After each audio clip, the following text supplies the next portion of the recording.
Welcome back to another episode of the Max Term Podcast. Kyle Stitch here alongside James Finch, and today we are going to do something we've been talking about for a little while, and that's break down how much athletes are actually making, how much they're actually kind of keeping in their bank account year to year. So this episode isn't necessarily meant to, build up athletes, wealthy millionaires, but we want to give some level of perspective to that big contract that you see is not nearly as much money as you might think, especially when you're considering the fact that athletes potential earning careers are much lower than a lot of kind of ordinary people. So we want to give a level of perspective on that today. So to also kind of give a little background, I work doing taxes for professional athletes. I've worked in a financial advising office with professional athletes. So I've seen athletes' finances. I see day to day what they've spent, kind of the tax implications. I see their bank account. So I have a pretty good sense. Obviously, we're not revealing anything sensitive here, but there is a pretty good sense of how much they actually are making year to year that we can provide, and hopefully provide something interesting to you as listeners. Any ads you might hear associated with this podcast are not necessarily products that James or I are working with or endorsing or anything like that. And we appreciate you giving us a follow on Twitter, and we're trying to also use Threads a little bit more. AFP Analytics on both platforms. You can find our personals there as well. We do appreciate you giving that at AFP Analytics a follow, subscribing to this podcast, Max Term Pod, on all major platforms plus YouTube. And with that, let's get into some breaking down how much athletes actually get paid.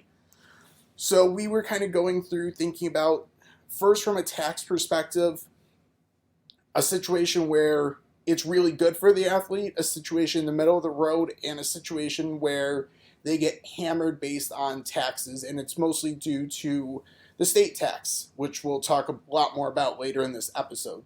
So we settled on kind of middle of the lineup players, ironically kind of 3 second pair, borderline first pair defensemen.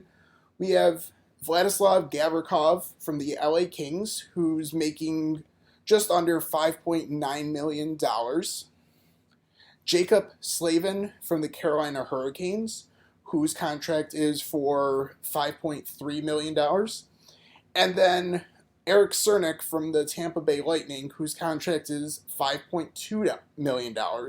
So our goal is to use those 3 defensemen as kind of an example to show, well, yes, they're still making a lot of good money, and any of us recording, listening would probably be thrilled to make what they're making, but it's nowhere near what you're thinking it is, because being a professional athlete is hard, and it also takes a lot of commitment, both time and really money.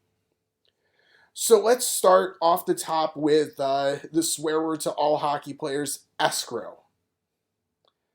So escrow is basically a method of reconciliation. What that means is each year, the players and the owners are entitled to about a 50-50 split of what's called hockey-related revenues. So the players get their split through their salaries, which are based on the salary cap. And then ownership basically takes the remainder. So other sports do it a little bit differently, but in hockey, what they do is they kind of reconcile how much money was made after each season. So they figure out how much the players should have had and how much the owners are entitled to after the season. So to kind of balance out, have a little bit of pool, because they're estimating those estimates might be pretty close. Or as we've seen kind of in the COVID, where a lot of revenue was lost, the owners were not making nearly as much money as expected. So the idea of escrow is to take some of the money from the players' paychecks and set it aside right off the bat into a pool that after they go through, look at all the revenues, figure out how much each party's entitled to, well, then some of it will go back to the owners, and then some of it will be redistributed back to the players at a later date. So in the past, during COVID, it was up to 20% of a player's paycheck was automatically taken out and set aside into a pool. For the upcoming NHL season, the 2023-2024 season, the kind of return to play set out that escrow would decline over kind of as they got farther away from the pandemic, as revenue started to recover. So this upcoming season, it's set at 6%, which is a lot lower than it's historically been, really for like the past 10 years. So 6% of each player's contract is automatically taken out and set aside. So for Gavrikov, he's losing about 350,000 and a little change. Jacob Slavin's losing 318,000, and Eric Cernek's losing 312,000. So this means that their wages, their earnings, basically what shows up on their W-2, which is their end of the year tax statement, or T4 in Canada, the end of the year earnings slip, is what their contract says, less this escrow amount. So when considering that, Gavrikov's kind of earnings are 5.5 million and a little change, Slavin 4.982 million, and Cernik 4.888 million. So escrow comes off the top, but there's also a lot of other expenses that we're going to hit on before we get into the big one, which is taxes. Maybe some more hidden fees that you might be aware of, but maybe don't realize how much of a kind of hit it kind of has on some of these players. Yeah, so there's a couple that are here that we definitely want to touch on, and um, these are kind of, well, one of them is a set fee. It's the union fee. So we've got that penciled in. It was $6,030. So not a large amount, but not insignificant either. And that's just across the board for every player. It's not a percentage of a player's salary. It is the same amount for everyone. So that's I should just jump in real quickly here and just say that it's for every regular NHL player. If you get sent between the NHL and AHL, it does vary just a little bit. yes. So there is that union fee. Another one that is probably a little more well known that it occurs, but the amount not necessarily as well known, is the agent fee, and that's usually a percentage that's going to fall kind of in that 3 to 4%. So for Gavrikov, we're looking at him uh, losing about 190,000 and some change. Jacob Slavin losing 174,000 and some change, and Cernak losing about 171,000. And again, that's from the agent fee. It's going to be 3 to 4%, just depending on the situation. One thing that we aren't calculating right now that could come into play is different, we'll call them marketing opportunities or endorsements. You'll sometimes hear them called. Uh, there can be an agent fee on those, and that can go up to really 30% of uh, that income on that opportunity. But that's not off of the player's salary that we're looking at right now. It's just something to keep in mind. It is an additional um, income and then cost of working with an agent. That leads us into a couple more expenses to talk about here, things that could really lower the take home pay of these players. Trainer tips is a big one. Players that kind of want to be respected around the league and um, be known to take care of their trainers, they could be tipping anywhere from five to even up to $20,000 each year in trainer tips. Moving kind of outside of the team environment, players need to really keep their bodies healthy and up to a playable uh, conditioning. So any type of off-season skating, you're working with skills coaches. They might have a special nutrition diet. This is all going to cost money, and it's all um, geared towards staying a professional athlete. Um, a lot of players could end up spending 100 to 200,000 just trying to stay in shape for the next season. And while that isn't something they have to do necessarily, um, it's almost something that is an expected expense. It's going to come into play. So it's definitely something to look at um, for these players. So between these two, the conditioning, skills coaches, nutrition, all of that, and then the trainer tips, these guys could be looking at another 120, 125,000 to even 225,000, maybe up to 250, being basically subtracted from their take-home pay. Yeah, and I think in today's, the way the league's going, if you're not staying in peak shape, you're not earning these contracts either. They can find someone else who's going to probably perform better if you're not taking your training and stuff seriously. I also see some guys kind of have in-season like video coaches, skill coaches too that they're even paying outside of what the team provides to them. So that could be even in addition potentially to that number we just gave you. And trust me, those do not come cheap either. Yeah, there's a cost to not only getting to the level of a professional NHL player, but staying at that level. And I think that's something that kind of goes unnoticed. So we've hit on a lot of important expenses, but relatively speaking, they're the kind of smaller drops in buckets. The big one that athletes and everyone faces and pays is their income tax.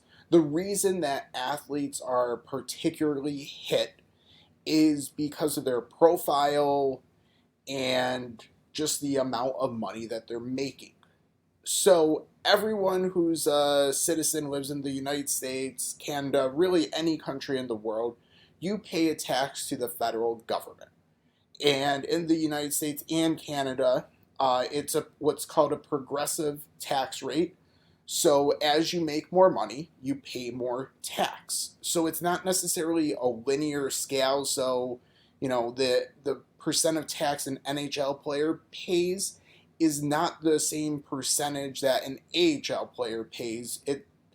The NHL player is going to pay more because they just make more money and they have more tax imposed on that. So the US imposes a federal tax, a social security tax, which caps out at a very small threshold for these NHL players. So it's very insignificant. We're talking about $150,000 is the cap that it's imposed on. So they only pay like $9,000 to Social Security. For an ordinary person, that's a significant hit, but we're talking a drop in a bucket for a multi-million-dollar NHL player. And then they pay into the Medicare system as well, and they actually pay a little bit higher of a percentage than an ordinary person. Well, anyone making less than $200,000. People above $200,000 pay an extra 0.9%. So it comes out about 2.5% when all is said and done. Not massive, but it is still significant in the U.S. So in the U.S., the top tax bracket is 37%. So that kicks in depending on if you're married or single, at different levels. but all these players being well into the millions of dollars are paying 37% on every additional dollar earned. In Canada, that tops out at 33%, but the Canadian provinces are a lot higher tax rates than the US states. So, Canadian players generally, with there's tax planning strategies around this, but Canadian players generally are paying 50 to 55, maybe even 60% of their income into taxes.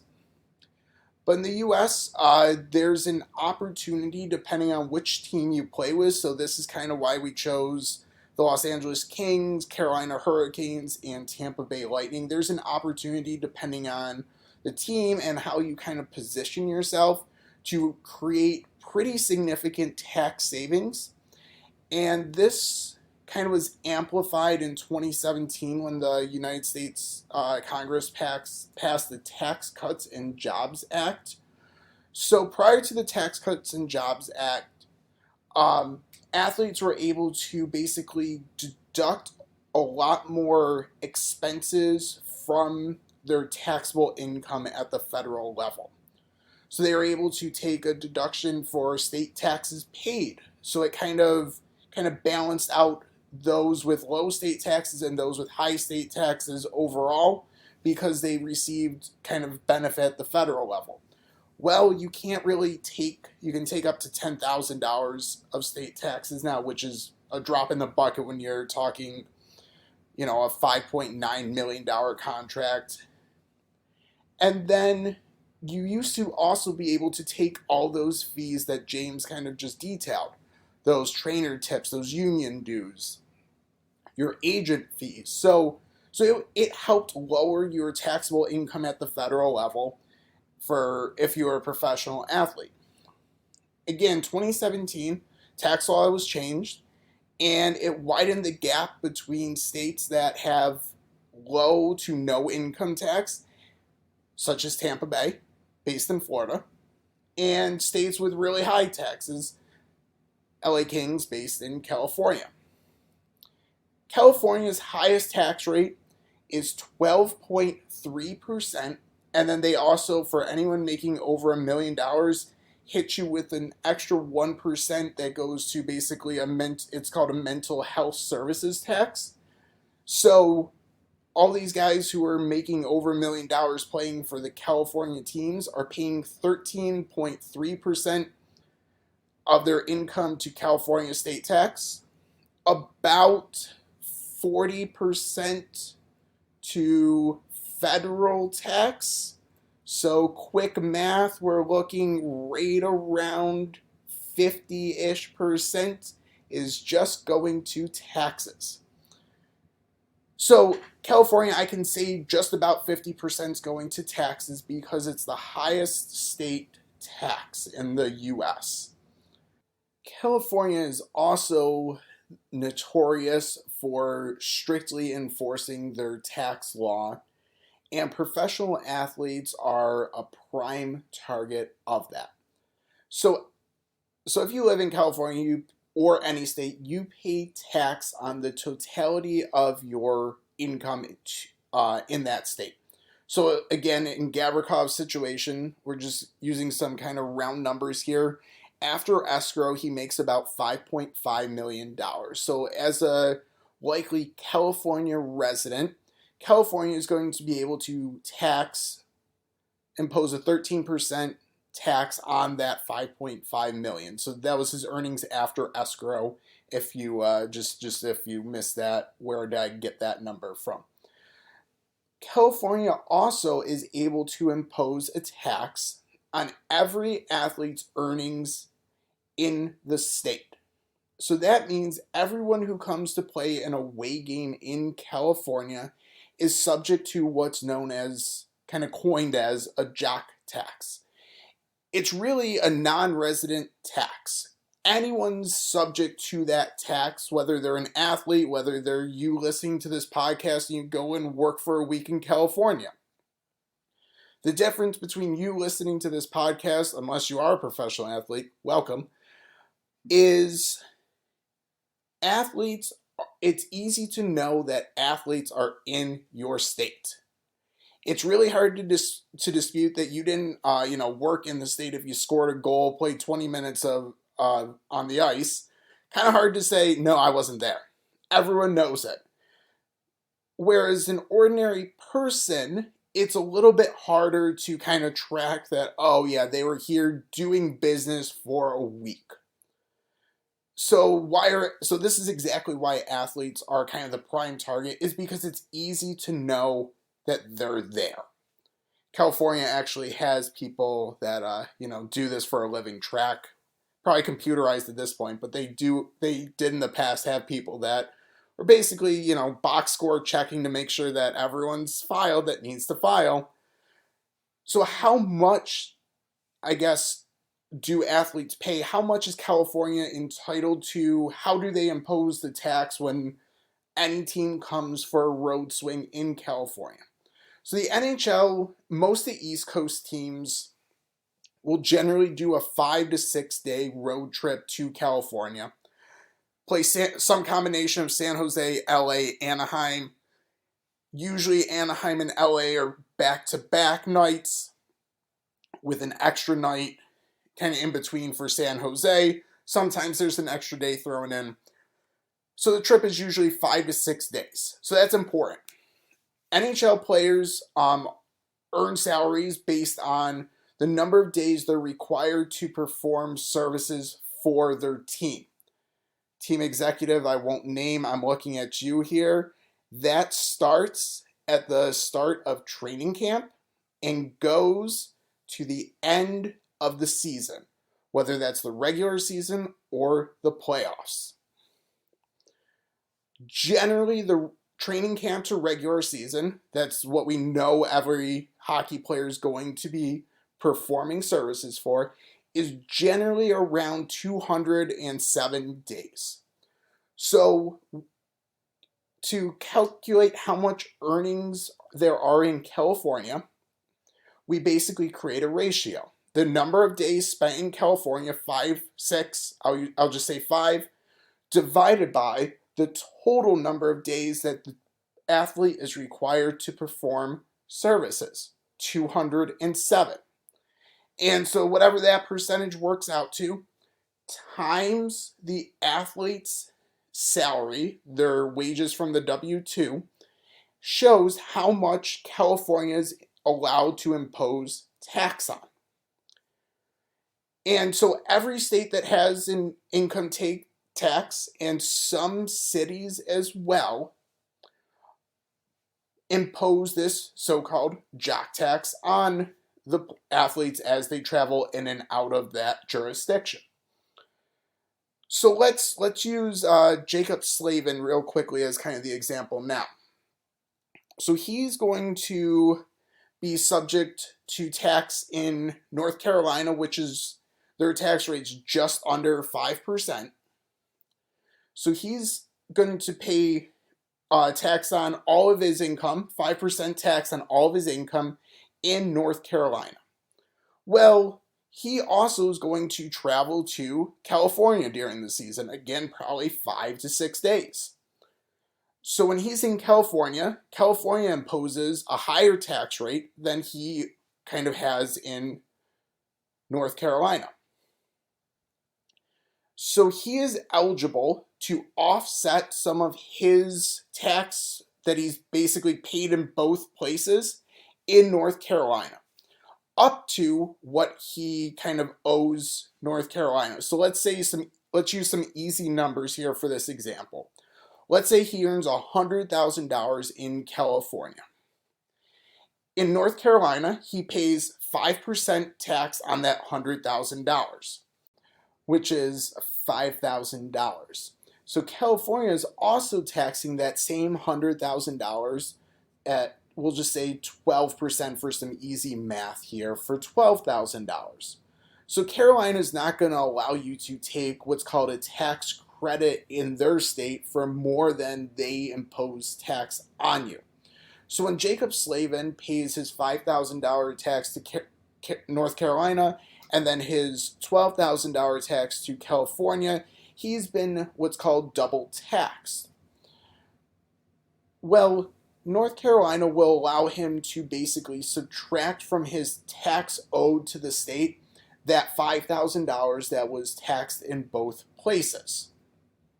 Well, if you're doing the math along with me, you'll notice that that means that he's still $7,000 more in the hole. The $12,000 he owes California minus the $5,000 that he kind of gets as a credit for Carolina. So just because they're they're getting some back, but they're also paying to other states as well. So I mentioned earlier, California has the highest tax rate in the United States. So when those athletes play any away game in a state, they are able to basically take a dollar for dollar tax credit in California. So every dollar they pay elsewhere, they get as a credit in California. And again, I want to clarify this is states only. Some cities also impose a jock tax. Detroit, Philadelphia are two, St. Louis. Not going to talk too much about Pittsburgh. There's some legal things going on over whether it's a tax or a fee. That's probably its own episode. So let's just stick with Detroit, for example. So when the LA Kings travel to Detroit, they'll get a full tax credit for Michigan's 4.25% tax, but the players are going to be hit with Detroit's city tax, 1.2% on their income. And that's just an additional tax that adds on to kind of their overall liability.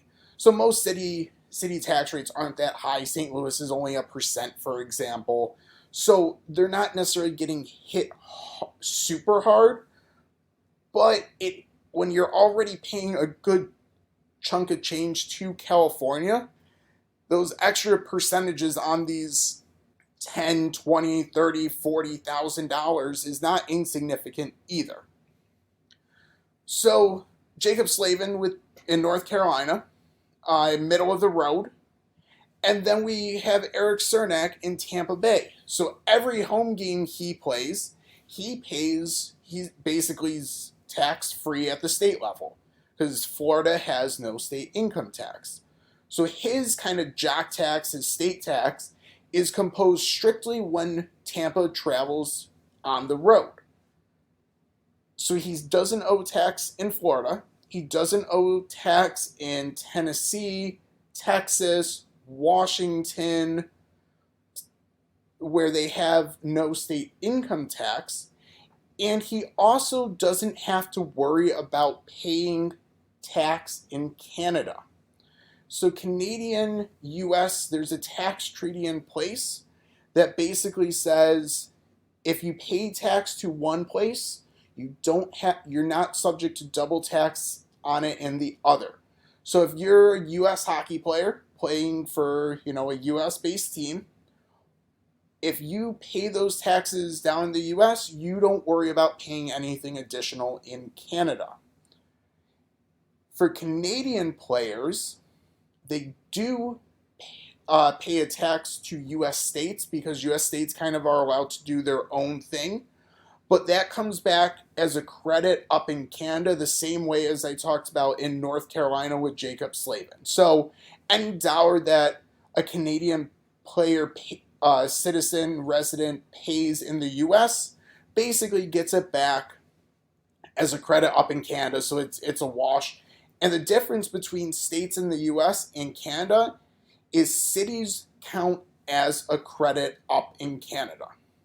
It's not real helpful when some of the provinces have extremely high tax rates. British Columbia, Ontario, looking at you, and Quebec to an extent as well. There's also some other tax planning strategies, opportunities that Canadian citizens, residents, hockey players can take advantage of to kind of lower and offset a level of that tax burden. But that's not for this episode by any means. So that's kind of the best sense I can give you in, a reasonable podcast episode of how kind of the taxes are calculated for professional athletes. I think really the most important thing to kind of take away is jock taxes exist anytime an athlete travels to another state, city, they are taxes imposed on them. Athletes kind of get the rep because of their profile, but it's not just athletes, it's really anyone in theory who travels with a team or just for work. And it's important, and again, it's important to note that some places it's actually an additional like dollar paid. You're not necessarily you're paying more because there's a higher tax in the other state. Other times, like if you're a California resident, paying another state really isn't moving your bottom line at all. So, if you have any questions on, how Jock Tax works, I did also make an appearance on the Expected by Whom podcast, talked about Jock Tax there. But you're always welcome to hit me up on Twitter at K_Stitcher, Sticher, or at AFP Analytics. Feel free to ask your questions, and I'd be happy to answer to the best of my ability.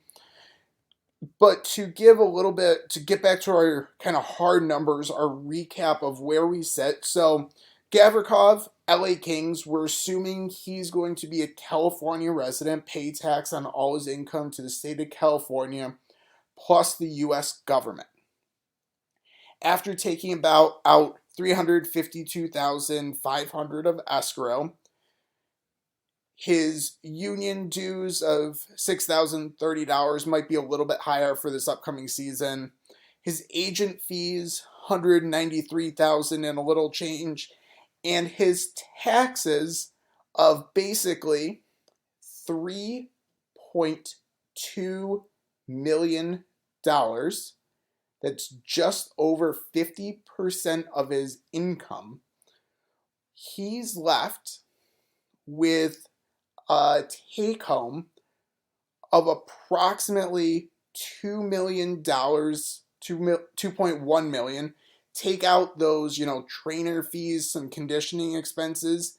He's probably only putting about $2 million, maybe a little under, of his $5.875 million contract into his bank account. That works out to about 36%.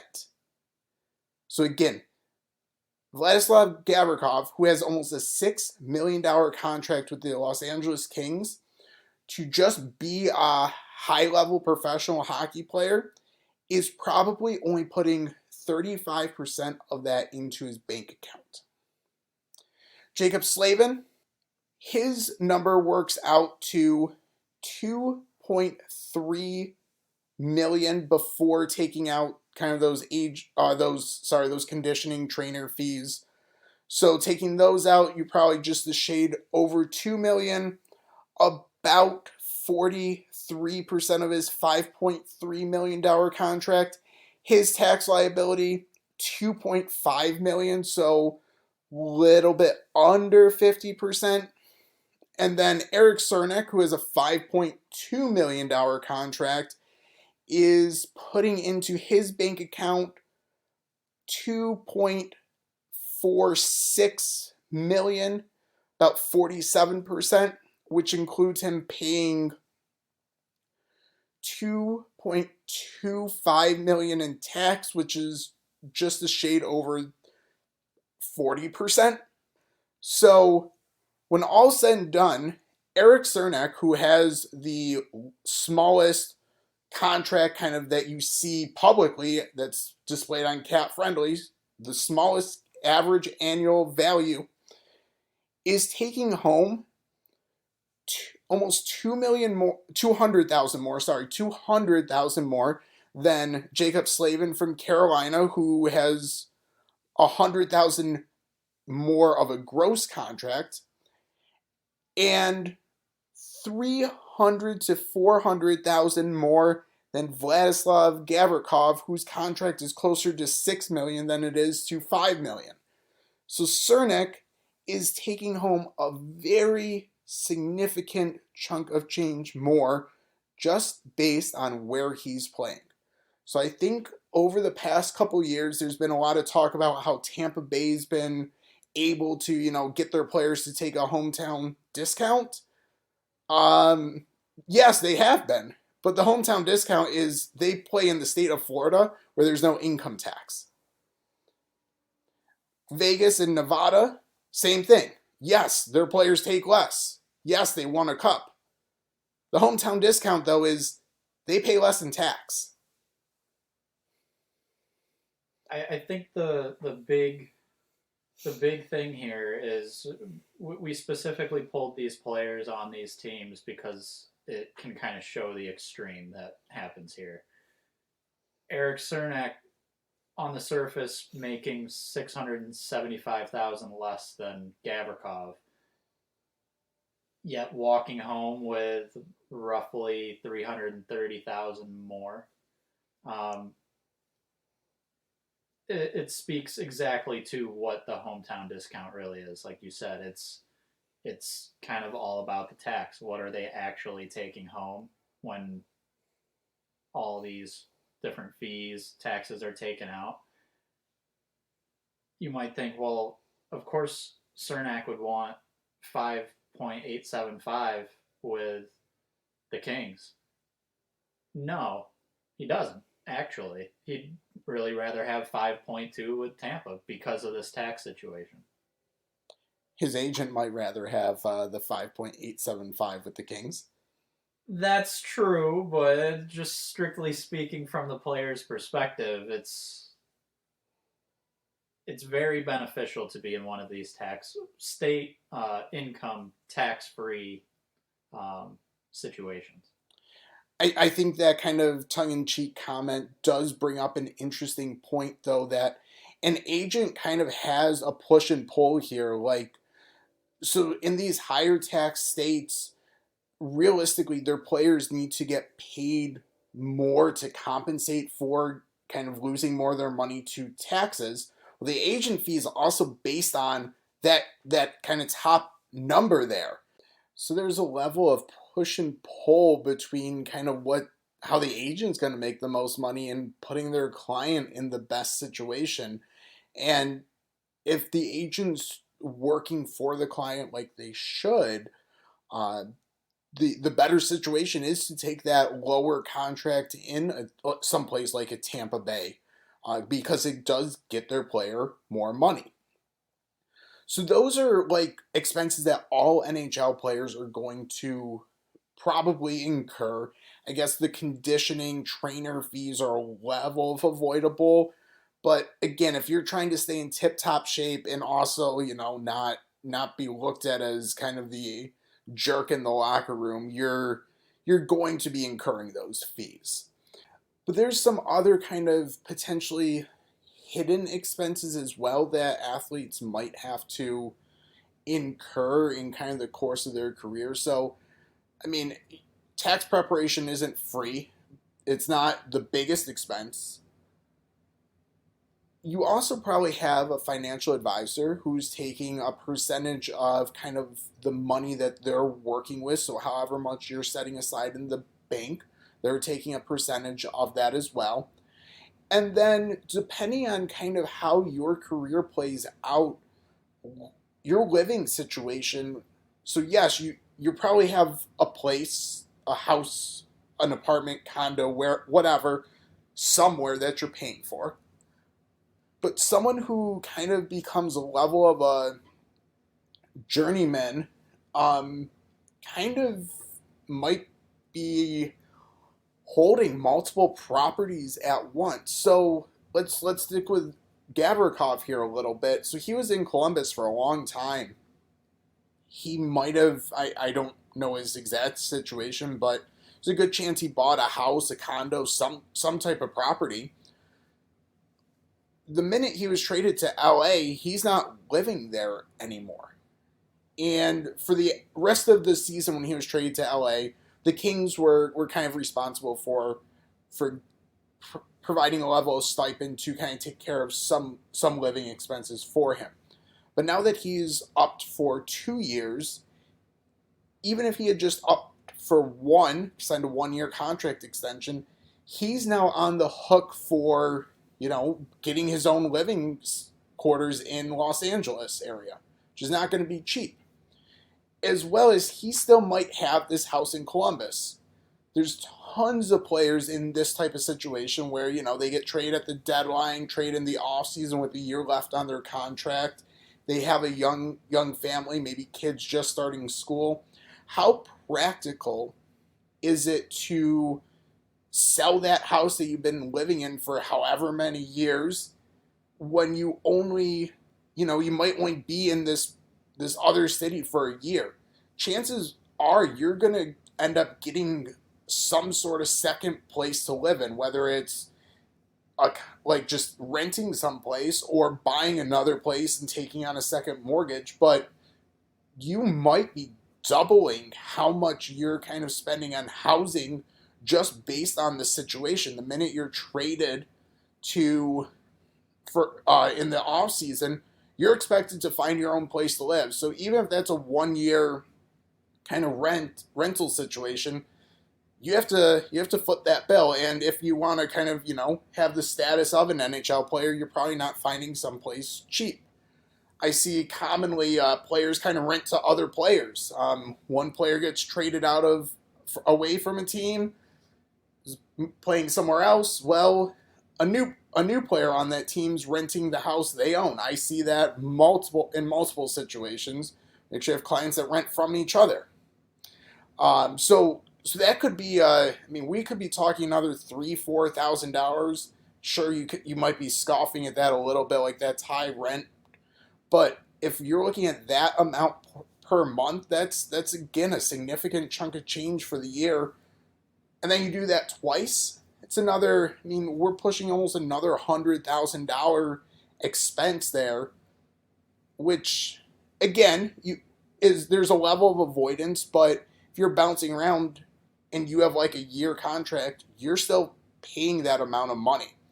So another $100,000 potentially down the drain. I think that kind of speaks more towards the human side of this. Is it's not something anyone's thinking about when a player gets traded, really, but it's an actual person getting traded. They have a home or families. It's something to think about. It's an extra cost. Yeah, so again, we don't want to like sit here and say that Vladislav Gavrikov putting $2 million in his pocket isn't really nice. We'd love to have that ourselves. Anyone probably would, but that's on a $6 million contract, a stated value of almost $6 million that he's only putting two in his pocket. And I think it's also really important. I started the episode, and I think this kind of brings it full circle. Athletes' careers are, if they're lucky, 10 to 20 years tops. And unfortunately, some athletes sustain injuries or that don't allow them to kind of work after their career's done. So these earnings need to sustain them. And also, like, if you've been a professional hockey player from basically 16 years old playing juniors, you're basically a professional, all the way through, you retire, let's just say 30, 36, 20-year window there, you also haven't built up kind of a resume of skills that other people who have went the more traditional route in life have. So finding a job post playing, it's easier if you're a big name. You can probably find someplace on TV or work with a team in a development role. But if you're kind of like a minor league guy, I see lots of guys kind of retire and then have to start as in entry level sales after finishing their hockey career because they were bouncing between the AHL, playing in Europe, and career's over. They don't really have the resume that someone else at their age would have, and so they're starting at square one like any kind of recent college graduate. So there really is a human side to it. So yeah, there's NHL players that make plenty of money, but the NHL players are a small percentage of all hockey players, small percentage of all athletes. So those lesser guys, they're scraping by, and they're really not making as much money. So the 23 guys on each team's roster, yeah, they probably have it pretty well. Maybe not the guys on the minimum deals. Like, they're making under $1 million a year as their gross contract. Again, taxes aren't necessarily linear, but if we're taking, just say, rough numbers here, about half off of $1 million LA Kings player, they're down to just 500,000 before their agent fees, their union dues, all these other living expenses we've talked about.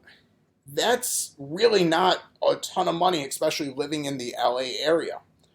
So hopefully this episode kind of sheds some light. Again, a lot of athletes are well paid, but using the term overpaid, that's sometimes a stretch. I think using the term well paid is the best we can do. And also remember, when kind of you're seeing negotiations between athletes and ownership, owners have billions of dollars, athletes have millions, some, and just so there is a big discrepancy. We will usually side, players over ownership, just because, well, the money's not really there as much for the players as it is for the owners. And with that, we would like to thank you for listening. If you have any questions, thoughts on this episode, feel free to tweet us at AFP Analytics. Subscribe to this podcast on any platform that you might consume it on, and we'll talk to you next time.